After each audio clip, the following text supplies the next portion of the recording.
Bonjour, je vais vous parler aujourd'hui, moi, Gilles Boeuf, je suis professeur à Sorbonne Université, professeur invité au Collège de France, et j'ai été 7 ans le président du Muséum d'Histoire Naturelle.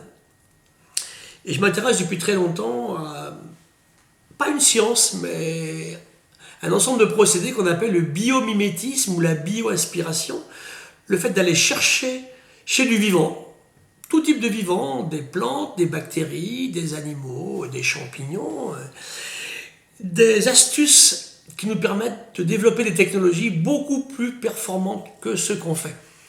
Sachant que pour nous, il est clair que ce vivant est très intéressant et très performant parce que il invente des procédés, des processus qui sont extrêmement économes en énergie. Il y a une libellule qui vole à presque 100 km/h avec 2 watts.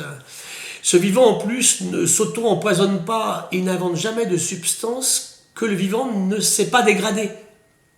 Nos pesticides, nos insecticides aujourd'hui qui nous empoisonnent vraiment l'existence. Et donc on me demande de vous donner quelques exemples précis, passés dans la vie de tous les jours, inspirés de ce biomimétisme. Alors, je vais vous parler d'un des plus anciens, on est en 1941, et un Suisse, un inventeur assez génial qui s'appelle de Mestral, qui ramène son chien à la maison couvert de petites graines de bardane, une plante que l'on trouve souvent auprès de chez nous, essaye de comprendre comment ce chien ramène ces graines qui après s'auto-détachent toutes seules pour ne pas finir dans la machine à laver. Et il découvre des micro-hameçons extrêmement intéressants.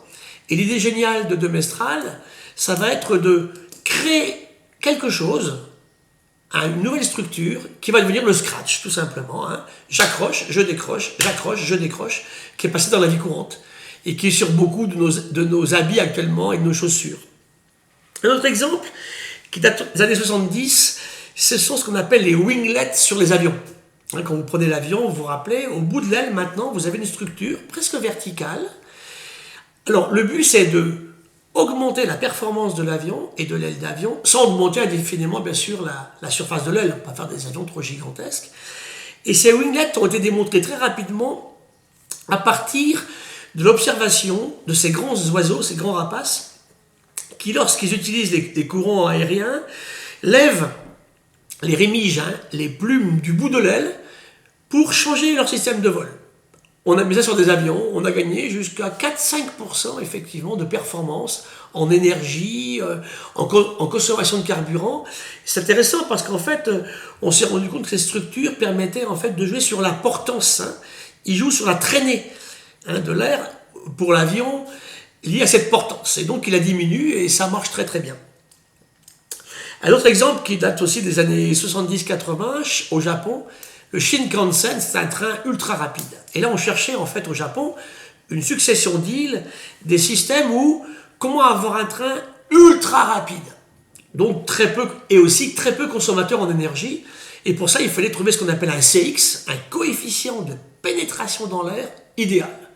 Et bon, on a fait le tour du monde de la nature, on s'est rendu compte qu'un oiseau qu'on connaît tous bien, qui s'appelle le martin-pêcheur, en plus qui est performant dans l'air et dans l'eau. Le petit martin, il vole dans l'air, il descend très vite dans l'eau, il passe la surface de l'eau et après il passe dans l'eau pour attraper une proie, un petit poisson. Et on s'est rendu compte qu'il est extrêmement performant dans sa capacité à descendre très vite, à pénétrer l'eau sans alerter le poisson qui nage en dessous. Donc on s'est inspiré de ce CX, la forme de son bec et la forme de sa tête, et on a fait un train ultra rapide. Problème ? Au Japon, vous avez des successions de tunnels, puisqu'on passe d'île à l'autre, il y a aussi beaucoup de montagnes, ça faisait beaucoup de bruit. Donc on va faire une double bio-inspiration. Sur ce train ultra rapide, on va chercher en fait quelque chose qui va vite sans faire de bruit. On va retrouver dans la nature les oiseaux encore, nocturnes, le hibou en l'occurrence, le hibou qui a un système de structure d'accrochage des ailes qui font qu'il va très vite sans faire de bruit. Parce que s'il fait du bruit, notre hibou, il ne mange pas. Sa proie est partie, la petite musaraigne ou la petite souris est partie. Donc on a recouvert le train d'une structure inspirée des systèmes d'accrochage des ailes de hibou et on a fait le train, un des trains les plus rapides du monde et des plus silencieux, le Shinkansen. Un autre exemple, c'est l'usage d'aiguilles. Vous savez qu'on parle de vaccins beaucoup en ce moment, c'est le sujet du jour. Quand on vaccine ses enfants, ils pleurent, ça leur fait mal, et même les anciens, ils ont très peur aussi des vaccinations et des piqûres. Donc on a regardé comment dans le monde animal, dans le monde vivant, il y avait certaines espèces capables de piquer sans faire de mal les moustiques. Le moustique vous pique, vous ne sentez rien du tout. Et on s'est rendu compte que c'est dû à une double chose. La taille du bout de l'aiguille, de la trompe du moustique, on est à moins de 20 micromètres, hein, donc c'est très très fin, entre 1 et 20 micromètres, et la forme conique. Et on a fait des aiguilles de seringue, entièrement indolores quand on pique le patient, grâce à ces trompes de moustique. Un autre exemple dont on parle beaucoup en ce moment, c'est l'usage en fait d'hémoglobine artificielle. Et pour ça, on s'est intéressé, c'est une petite compagnie bretonne, qui s'appelle Emarina, qui a mis ça au point. C'est comprendre pourquoi des vers marins qui vivent dans la vase à marée basse arrivent à ne pas respirer, en stockant de l'oxygène quand la mer est là et quand la mer est plus haute. Et on s'est inspiré de ces capacités du ver marin pour faire une structure, une substance qui permet d'oxygéner beaucoup mieux effectivement les systèmes et qui joue un rôle très très important dans les transplantations d'organes, en permettant de garder les organes beaucoup plus longtemps vivants in vitro, en dehors de l'animal. Un autre exemple, c'est le bombix du mûrier, le papillon du ver à soie, qui a des capacités extraordinaires chez les mâles, avec des grosses antennes, pour retrouver les odeurs de la femelle, à des kilomètres de distance, de la molécule isolée. Donc on s'est inspiré des structures de ces lamelles sur les antennes, extrêmement fines, et on a fait des agrégats avec des structures de nanotubes, inspirés de ces structures de papillons, pour détecter par exemple dans les aéroports ou ailleurs la présence d'explosifs.